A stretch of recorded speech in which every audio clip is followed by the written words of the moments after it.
سلام دوستای قشنگم، امیدوارم که حالتون عالی باشه.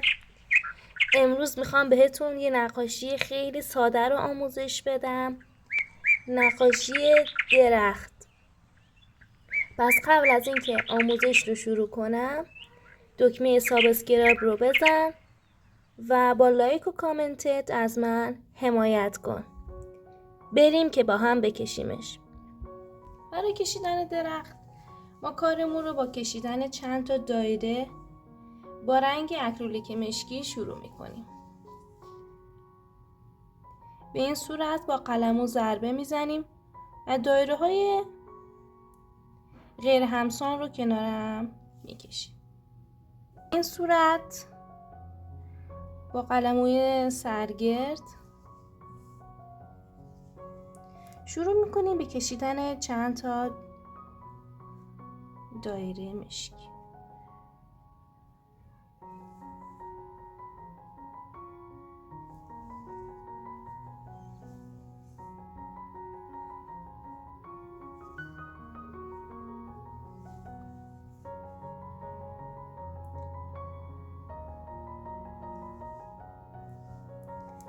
دایره بعدی رو اینجا میکشم که حالت طبیعی به درخت من بده.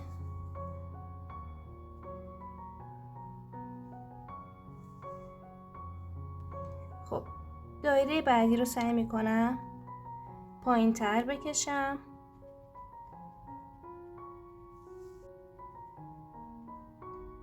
به همین ترتیب که من دایره ها رو میکشم شما هم مثل من انجامش بدید تا با همدیگه یک نقاشی ساده و آسون از درخت رو داشته باشیم.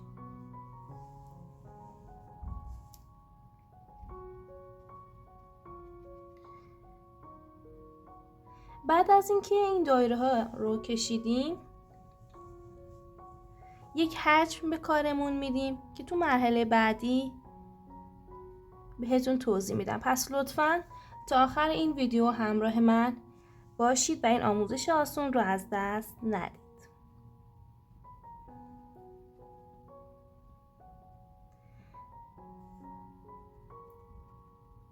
خب بعد از اینکه دایره ها رو سر جای خودشون قرار دادیم حالا نوبت کشیدن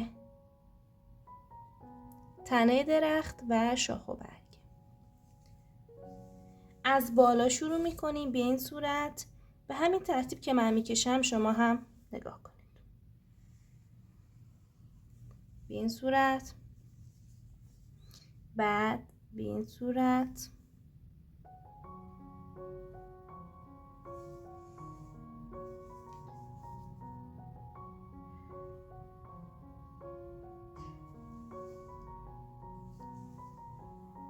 ببینید اول فرم کلی درخت رو میکشیم، بعد مرحله به مرحله رنگا رو در جای خودشون قرار میدیم. این از فرم کلی درخت. مرحله به مرحله به شما توضیحش میدم. خب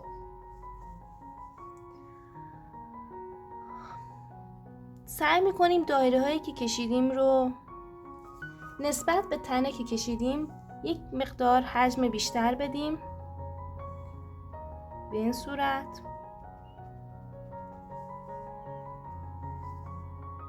به این صورت،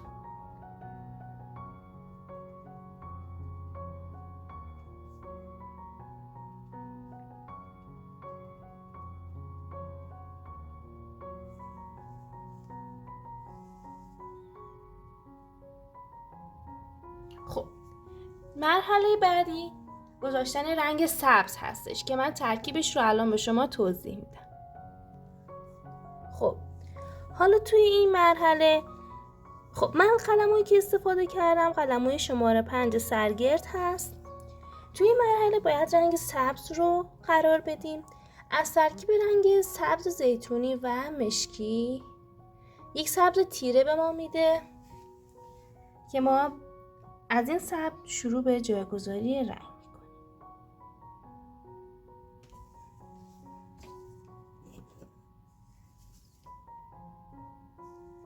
ببینید با زدن ضربه رنگ رو سر جای خودش قرار میدیم.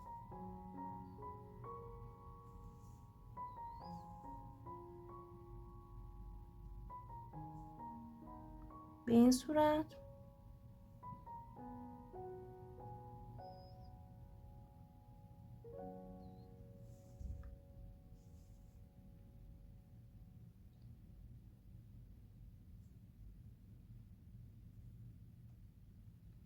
حالا نوبت گذاشتن رنگ سبز روشن‌تر هستش.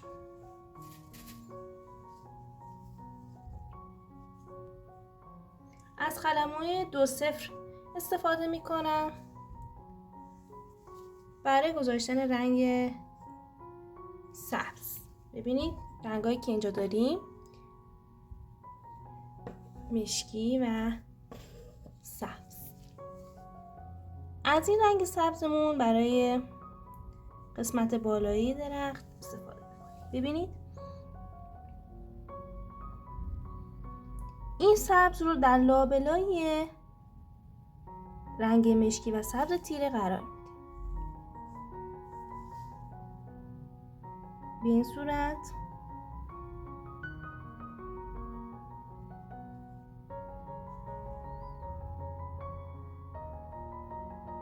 صورت سعی کنید قسمت‌های مشکی درخت رو به صورت کامل نپوشونید و به صورت ضربه‌ای این کار رو انجام بدید و با فاصله.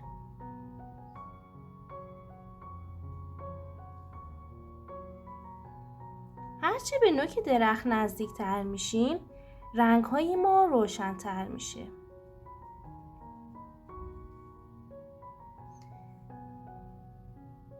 ببینید به این صورت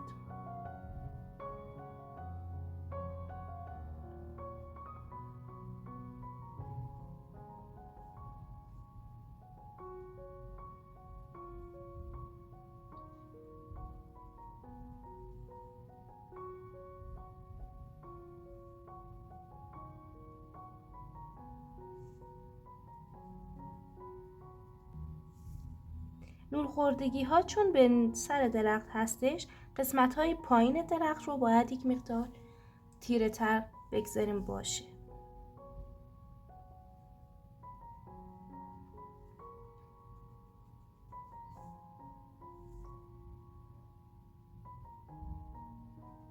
این صورت ببینید من روی پالت رنگم سبز و زرد رو با هم مخلوط کردم و همچین سبز روشنی به من داد. شما هم همین کار رو انجام بدید. مقدار رنگ زردتون باید بیشتر از سبز باشه. با قلم‌های 2-0مون حالا باید جاهای روشن‌تر رو بذاریم به این صورت که هنوز میتونیم این مقدار زرد رو بیشتر کنیم که روشنی بیشتری به ما بده. به این صورت تونالیته زرد هم توی اون وجود داره. رنگ زردمون خیلی باید بیشتر از رنگ سبزمون باشه تا این سبز روشن رو به ما بده. برای نوک درخت استفاده میکنیم.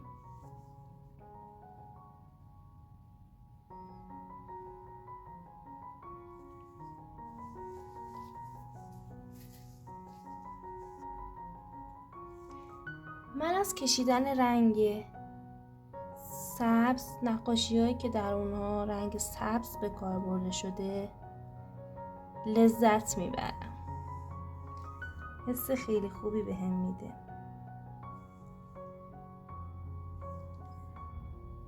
امیدوارم شما از دیدن این ویدیو لذت برده باشید.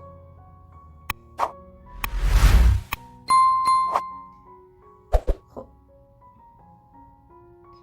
فکر میکنم کافی باشه. این قسمت یکم حالت غیر طبیعی داره، درستش میکنیم. سعی کنید یک مقدار تیرگی رو در انتهای این قسمت قرار بدیم مقدار تیرگی داشته باشه که نورخوردگی رو کاملا نشون بده. از این سمت که آفتاب میتابه این قسمت روشن‌تر،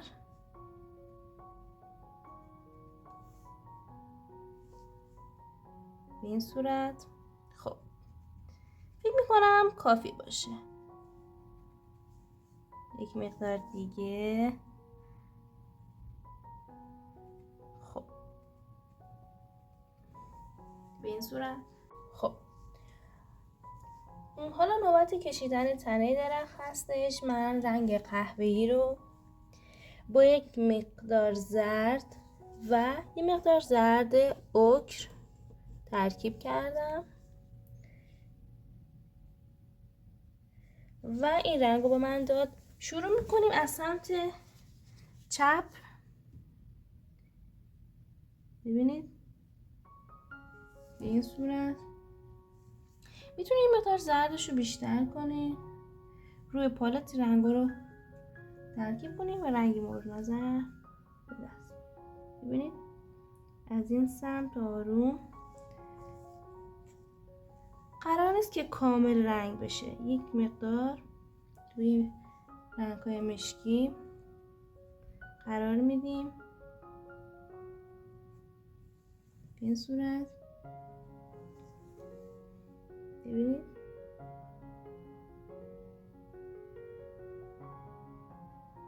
به این حالت.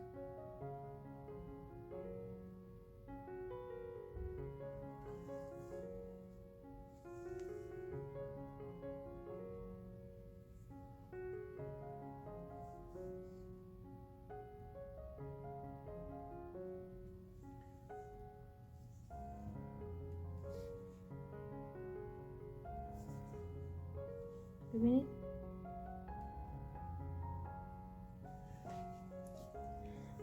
فرم کلی رو میکشیم، بعد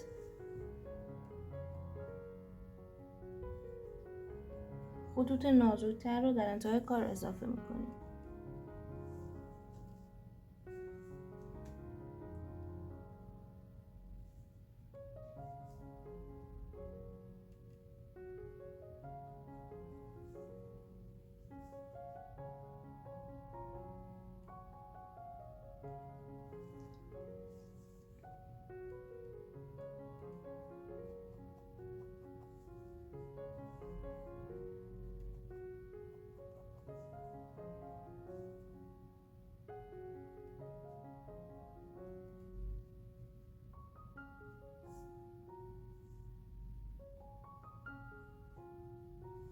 به این صورت.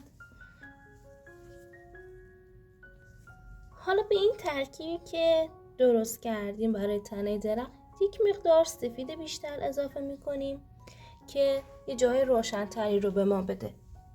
این صورت اینجا میذاریم که از حالت یک نواختی در بیاد.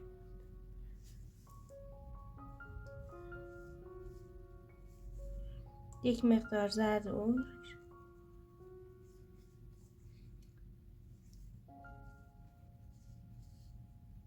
ببینید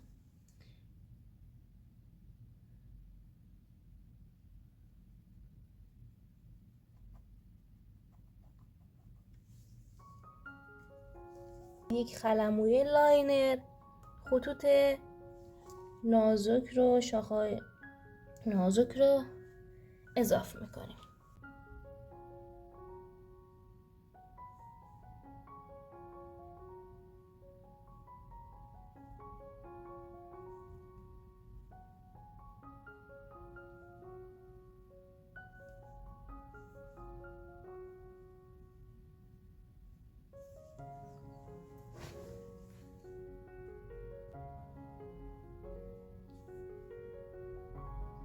یک حالت طبیعی تری به نقاشی ما میده.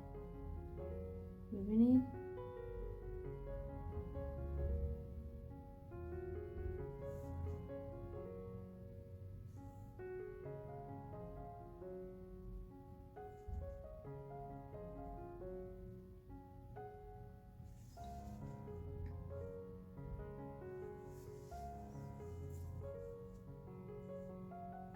به این صورت.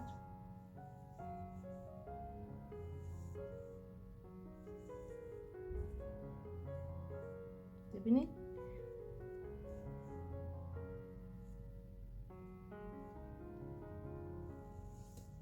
خطوط رو باید به صورت نامنظم قرار بدین که یک جلوه طبیعی تری رو به نقاشی ما بده. خب حالا که این خطوط رو اضافه کردیم، جایی که لازم باشه دوباره برگ ها رو بیشتر اضافه میکنیم. ببینید این قسمت رو لازمه که دوباره برگ اضافه کنیم، پس دوباره مراحل قبل رو طی میکنیم. اول دایره های مشکی، ببینید به این صورت، به این خطوط نامنظم. بعد لایه بعدی رو باید خطوط سبز رو بکشید، ببینید به این صورت.